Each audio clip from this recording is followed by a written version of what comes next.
اس کے گناہوں کی کثرت اور اس کی فتنہ انگیزیوں کے باعث اسے بنی اسرائیل کا خلی کہا جاتا تھا، جس کا مفہوم ہے اپنے گناہوں سے بنی اسرائیل کو عاجز کرنے والا۔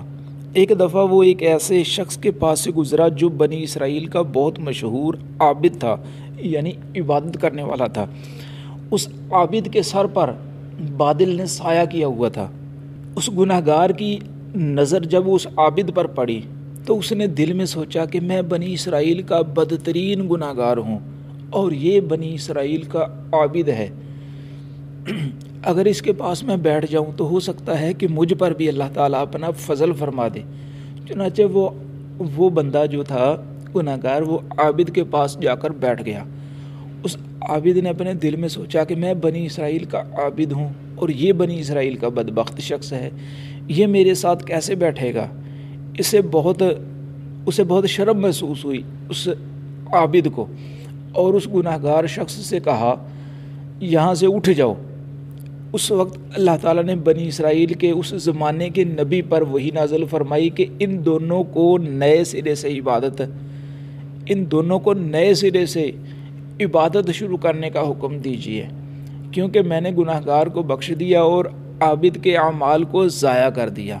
ذرا غور کرنا، اللہ تعالیٰ نے اس عابد کی اتنے سالوں کی محنت جو اس نے عبادت میں خرچ کی تھی، عبادت کرنے میں لگائی تھی، وہ اس کی ضائع کر دی۔ پھر ایک اور روایت میں ہے کہ وہ جو بادل کا ٹکڑا اس عابد پر سایہ کیے ہوئے تھا نا، وہ اس عابد کے سر سے ہٹ گیا اور گناہگار کے سر پر اس نے سایہ کر دیا۔ یہ بات تم پر اس حقیقت کو اچھی طرح عیاں کر دے گی کہ اللہ تعالیٰ بندوں کے دلوں کو دیکھتا ہے۔ اللہ تعالیٰ بندوں کے ظاہر کو نہیں دیکھتا، رب العالمین بندوں کے دلوں کو دیکھتا ہے کہ کون کیسا ہے، کس کا دل کیسا ہے، کس کے دل میں کیا چل رہا ہے، کس کے دل میں تکبر ہے، کس کے دل میں غرور ہے۔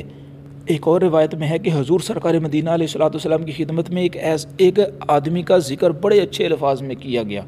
ایک مرتبہ وہی آدمی حضور علیہ الصلوۃ والسلام صحابہ نے دیکھا تو صحابہ کرام رضوان اللہ تعالیٰ علیہم اجمعین نے عرض کیا، یا رسول اللہ صلی اللہ تعالیٰ علیہ وسلم، یہ وہی آدمی ہے جس کا ہم نے آپ کے سامنے ذکر کیا تھا۔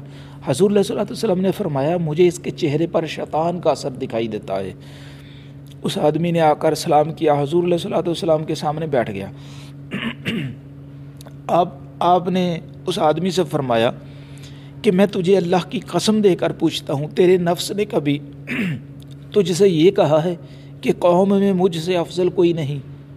اس نے کہا واللہ ایسا ہوا ہے، اور حضور علیہ الصلوۃ والسلام نے نور نبوت سے اس کے دل میں موجود تکبر کا اثر اس کے چہرے پر دیکھ لیا۔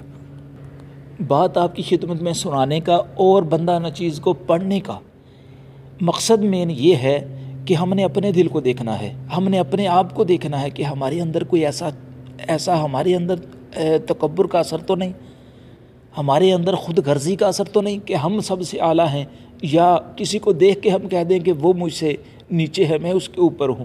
اللہ تعالیٰ ہم سب کو ایسی سوچ سے محفوظ فرمائے، اللہ تعالیٰ ہم پہ اپنا رحم فرمائے، کرم فرمائے، ہمیں عاجزی سے اس کے